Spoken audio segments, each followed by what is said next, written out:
Porque no nos ha dado Dios espíritu de cobardía, sino de poder, de amor y de dominio propio. Por tanto, no te avergüences de dar testimonio de nuestro Señor, ni de mí, preso suyo, sino participa de las aflicciones por el Evangelio, según el poder de Dios. Hola amigos, un saludo muy especial, una vez más desde la familia, desde la comunidad Generación Cristo. Somos un grupo de soñadores en Dios, de aprendices perpetuos, que se nos ha metido el espíritu de la búsqueda, el espíritu del estudio, para encontrar la verdad. Es un símil de aquel texto que dice escudriñar las escrituras, porque a ustedes les parece que en ellas se encuentran las verdades eternas y son las que nos acercan a Dios. Pero ustedes no quieren venir a mí, termina diciendo el texto, creo que es de Juan 5. Así que queremos saludarles en cualquier lugar del mundo donde ustedes vean estos videos y queremos hacer una invitación a todos los que se identifiquen con este mensaje, a que se unan a esta causa maravillosa de llevar el mensaje de Cristo al reino de los cielos que habita dentro de nosotros, cuando invitamos al Rey a que gestione nuestra forma de ser y nuestro ser interior. Para que las familias que hoy están enfrentando retos y desafíos, cada persona pueda encontrar lo que Jesús vino a traer: paz en la mente y en el corazón. Sus enseñanzas son maravillosas. Él es el creador de todo lo que hoy las personas quieren hacer. Él es el creador del storytelling, él es el contador de historias. Él es el influencer número uno. Él es experto en los shorts, en los reels.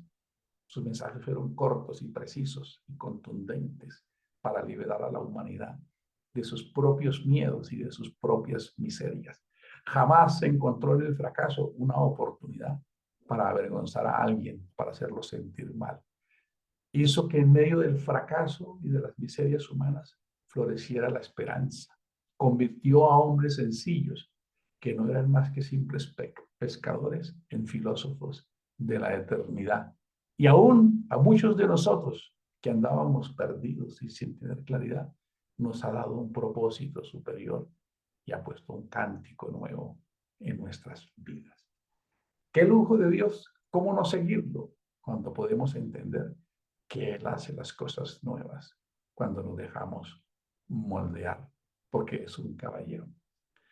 Así que bienvenidos todos a ser parte activa, no solamente del pensamiento, sino de todo nuestro ser y de lo que somos, para que sigamos impulsando esta filosofía, este proceso, este pensar de generación Cristo. Hemos leído un texto que seguramente la mayoría de nosotros conoce, ¿verdad? Está en la carta que Pablo le manda a sus discípulos. Pablo era el mentor de Timoteo. Lo forjó, le habló, pero Pablo no fue quien lo formó realmente. Lo formaron su mamá y su abuela, Loida, Eunice, todos los cercanos que estaban a él, le fueron colocando las bases, como alguien las puso en nosotros en su momento, y como quizás algunos de nosotros tuvimos la fortuna de colocarlas en nuestros hijos. Timoteo, como cualquiera de nosotros, cuando leemos estas cartas, pensamos que era una persona segura y confiada, que tenía la capacidad de desenvolverse en la vida cotidiana con un mensaje tan poderoso en un contexto tan hostil y de tanta persecución como era predicar el Evangelio en el siglo I, donde ser cristiano no es como ahora la más popular de las creencias. Así que Pablo en sus cartas deja entrever el deseo de insuflarle a Timoteo una inspiración, una fuerza, una motivación y unos recursos que él no tenía, que reflejan la inseguridad, los temores que tenía. Por eso Pablo, en estas cartas, cuando las leemos, podemos entender el mensaje. Recordemos que la mayoría de nosotros no fuimos a la escuela para estudiar letras, ni literatura, ni filología, ni semántica, ni etimología. Por eso muchas veces no alcanzamos a extraer el significado de todos los escritos. Todo escrito desde la perspectiva hebrea casi siempre tiene 4 pilares. El sentido llano, que es el mensaje que cualquier persona puede extraer y que es interpretable y del cual podemos apropiarnos cuando leemos un texto. Como que acabamos de leer, porque no nos ha dado ese espíritu de cobardía, sino de poder, de amor y de dominio propio. Nos deja en un mensaje que Dios nos ha asistido para una condición. Pero ahí hay un sentido oculto, que es el segundo pilar de cualquier escrito. También hay una alusión, y es una comparación que hace entre un espíritu de cobardía y un espíritu de poder y de amor. Y en algunos casos también hay un mandamiento que hay que saberlo definir cuando leemos un texto para que no caigamos en errores religiosos, como cuando el escritor a los hebreos en el capítulo 7, para poder enseñar que el sacerdocio de Cristo pertenecía al orden de Melquisedec, y trae una enseñanza comparándola con el sacerdocio levítico y cuenta una historia de lo que hizo Abraham con Melquisedec cuando capturó los bienes y el botín, como le entregó los diezmos a Abraham, le entregó los diezmos a Melquisedec, para mostrar que Melquisedec era más grande que el sacerdocio levítico que estaba en los lomos de Abraham, Isaac y Jacob. De ahí nació Leví, para darnos una alusión y una enseñanza, perdón, para darnos una enseñanza y una instrucción clara, se hace una alusión a esa historia, pero lastimosamente, a veces quizás con unas muy buenas intenciones, sí aclara, mira que sí existía ese mandamiento en el Nuevo Testamento. Ese tipo de enseñanzas pues, nos han privado de muchas cosas.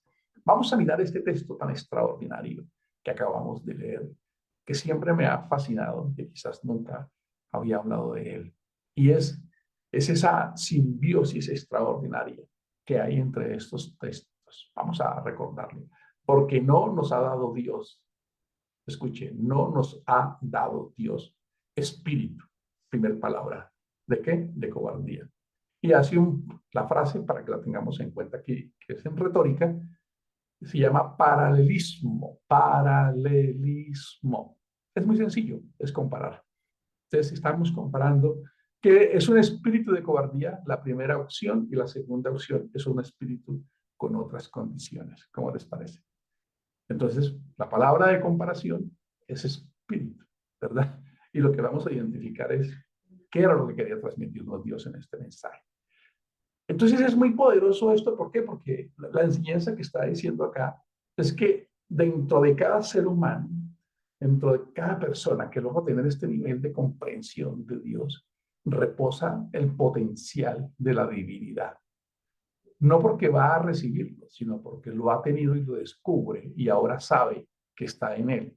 Y es maravilloso, porque está diciendo que el ser humano tiene un potencial maravilloso, tiene una gran responsabilidad, como la palabra que dicen a Peter, el hombre araña, un poder conlleva una gran responsabilidad. Creo que este texto se asemeja mucho a eso cuando el abuelito le dice a Peter esta frase. ¿Qué es importante que tengamos en cuenta? ¿Quién se lo dijo y a quién se lo dijo? Se lo dice el apóstol Pablo a un Timoteo medroso, lleno de inseguridad, que le está diciendo, recuerda que yo, dice, me acuerdo de sus miedos, de sus llantos, pero no olvides toda esa enseñanza que tus abuelas, que tu madre te dio. No la olvides y tampoco olvides que un día se oró por ti con fe y tú fuiste investido, porque recuerden que nosotros le damos sentido a las cosas y Dios termina respaldando eso, que nosotros creemos en fe. Le está diciendo, tú fuiste dedicado a este servicio. O sea, noten que es importante saber por qué se lo estaba diciendo, ¿verdad? Que son también esas prácticas de la hermenéutica, de la interpretación bíblica. Entonces, está tratando de motivar a Timoteo, que seguramente debe ir, porque si ya leímos el verso 8, dice, que no te avergüences, no te debe dar miedo, no te dé pena que tu vida sea un faro de Cristo donde estés. con tu forma de ser, con tu forma de hablar, sutilmente, discretamente, porque si estás trabajando en una empresa, pues no te puedes parar a evangelizar porque estás cumpliendo la misión de Dios, se llamaría robar más bien, sino que cada uno de nosotros hace de nuestra vida una vida no de culto, no de ir no de ir a la iglesia, no de hacer culto, sino somos comunidad, somos iglesia y somos culto. ¿Qué es el mensaje de Jesús realmente? Y todo lo que ustedes leen desde el Antiguo Testamento, nombre explícito dado por la religiosidad para desvirtuar parte de las escrituras que realmente pudiesen permanecer más, es que todos nosotros tenemos ese proceso metodológico para poder nosotros vivir de acuerdo a como Dios quiere. Entonces le dice a Timoteo, porque no hay espíritu, Él no nos ha dado espíritu de guardia, escuchen esto, sino de poder. Y aquí quisiera sentarme en la primera fase. Mañana seguramente, sí, porque hoy estoy repitiendo, mañana volveremos nuevamente y seguramente acabamos de concluir el tema. Le está diciendo, y te lo dice a ti y me lo dice a mí, tú tienes un poder impresionante. Tú tienes un poder extraordinario, pero no te has dado cuenta de eso. Lo has limitado por tus creencias, ¿verdad? Cuando hablamos de visión, grandes hombres como el que creó el transportador, el que fue a la luna, todos estos proyectos, él escribe que si tú puedes ver algo, creerlo y visionarlo, lo puedes desarrollar. Suena curioso, ¿verdad? Porque tú dirías, sí, pero es que ese señor de ahí es más inteligente que yo. Ese es el problema que tenemos los seres humanos, que no le creemos a Dios. ¿Y yo qué puedo hacer aquí donde yo estoy? Yo estoy viejo, perdido, llevado, una cantidad de conversaciones. Y es muy probable que muchos de nosotros nos vayamos de este mundo sin haber dado un salto de fe para creer que hay un poder extraordinario que reposa dentro de nosotros y que empieza simplemente con gobernarnos a nosotros mismos y después al entorno. Es maravilloso. Dice, porque Dios no nos ha dado espíritu de cobardía, sino de primero, de poder, dos, de amor y de dominio propio. ¡Wow! Es como decir que nos ha dado el poder de la vida y de la muerte y que nosotros somos administradores de eso. Es increíble. Vamos a ponerlo en alta plastilina. Tú tienes un poder extraordinario, increíble. Coloquemos un ejemplo entendible. Me entregaron a mis hijos en 0 kilómetros, en plastilina. Y yo tenía el poder sobre ellos. Escuchen, un poder sobrenatural de creer. Mi hijo, para él yo era su Dios, yo era su pedagogo, así como Aarón era el Dios de Moisés y para Faraón. Nosotros fuimos como Dios para nuestros hijos. Ellos nos creían, querían satisfacernos, honrarnos como si fuéramos Dios, y aún todavía muchos adultos se comportan de la misma manera en el entorno, queriendo agradar a unos padres insatisfechos e inexpertos que no supieron afianzar lo bueno, sino solamente reconocer lo malo. Teníamos ese poder sobrenatural sobre ellos, ¿verdad? Tenemos un poder sobrenatural, pero ese poder debe ser controlado por el amor. Escuche, el amor, el poder sin amor es mortal, es peligroso. Por eso se levantan estos grandes monstruos sociales, porque se llenan de poder, pero no está el amor, el equilibrio, que son dos grandes poderes sobrenaturales. ¿Para qué? Para que nosotros podamos dominio propio. Tenemos que tener la capacidad de regularnos, de gestionar ese poder de conversar con mi entorno, de destruirlo o de darle vida con mi lenguaje, edificándolo. Este mensaje que Pablo le da a Timoteo es tremendo. Tú tienes un poder increíble, Timoteo. Quisiera que cada uno de nosotros creyera eso hoy. Tú tienes un poder increíble, pero también eres la fuente de amor. Y tú vas a poder actuar todos los días de acuerdo a eso que tú eres, a ese poder de convertir tu casa en un infierno, en un lugar indeseable donde es tóxico vivir, o puedes construir un paraíso. Tienes la opción de mostrar el lado oscuro, o como le dicen en el ejército a los soldados, cuando les dicen que de amamantar tienen dos opciones, una que es de leche para niños y otra que es el castigo. Esa no es la expresión que se dice. Y cada ser humano tiene en sus manos, es lo que le está diciendo Timoteo. Mira, ustedes ya han sido formados. Mira, Timoteo, tú vienes con esta formación, tú vienes de esta manera. Y es increíble, Timoteo, lo que ha pasado en ti. Pero además tienes un propósito y tienes una investidura, tienes un poder sobrenatural que reposa sobre ti. No es Loki, bueno, que es una divinidad también nórdica, que hoy en día estamos siendo adoctrinados sobre dioses griegos o nórdicos. Pero es, porque en esta película Loki se le dice a Loki que sobre él reposa un propósito glorioso. Y si sobre alguien reposa un propósito glorioso, es sobre alguien que ha entendido este mensaje, porque es ahí donde descubre este poder, el mismo que Pablo está diciendo a Timoteo, reposa también en nosotros. Pero ahí viene una mezcla. ¿Qué vas a hacer con ese poder? Para eso tienes el poder y el amor, para que sepas tener el equilibrio de cuando alguien se equivoca, darle lo merecido o con poder darle el don del amor. Y ahí, con el dominio propio, tú vas a aprender a regular, a gestionarte, porque es en tus manos donde está la oportunidad de construir esos mundos, esas opciones, que son tan maravillosas y que Dios nos las ha dado, como lo veríamos el domingo, cuando un padre que tiene un poco de conocimiento y de lógica, como aquella historia de aquel niño que era muy adelantado y el colegio no lo entendía.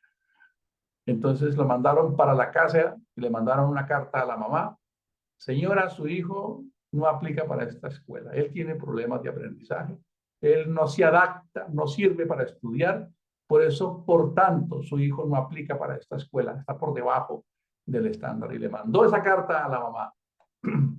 Algunos dicen que es filosofía, algunos dicen que es verdad. Pero como si la filosofía nos trae una enseñanza, Jesús la utilizó como una moraleja muchas veces, las parábolas.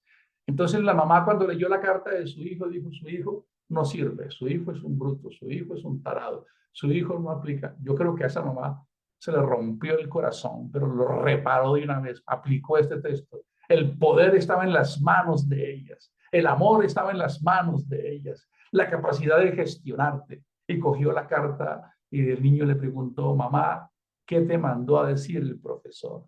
Y la mamá le dijo, hijo, el profesor me mandó a decir en esta carta que tú eres el niño más inteligente que hay en ese salón, que tu nivel de coeficiente es muy alto, hijo, que todos allá, por ende, tú no puedes estar en esa escuela porque tú estás a otro nivel. Por eso, hijo, yo me dedicaré a tu educación. Y si con esa enseñanza todos los días viéramos que Dios nos ha asignado ese poder extraordinario de dañar, de destruir, ese poder de herir, de opacar, de ser injusto, o el poder del amor, de restaurar, de reparar, de creerle a Dios que me ha puesto con un propósito extraordinario. Y para eso me dejó el dominio propio, la regulación, la inteligencia emocional, que es el sinónimo de dominio propio. ¿Recuerda las frases que el abuelo le dijo a Peter Parker? Un poder conlleva una gran responsabilidad. Cuando vea un fracaso, ¿cómo voy a reaccionar? Cuando vea a alguien que merece lo que debería recibir, ¿cómo vas a actuar? Porque Dios no nos ha dado espíritu de cobardía. Seguiremos desarrollando ese tema que es muy profundo. Por ahora nos quedamos con que tú tienes la responsabilidad, el poder de Dios, el poder de hacer el bien, de hacer el mal, pero tienes el amor y además tienes el dominio propio para hacer lo correcto. La paz del Señor. Nos vemos en el siguiente episodio.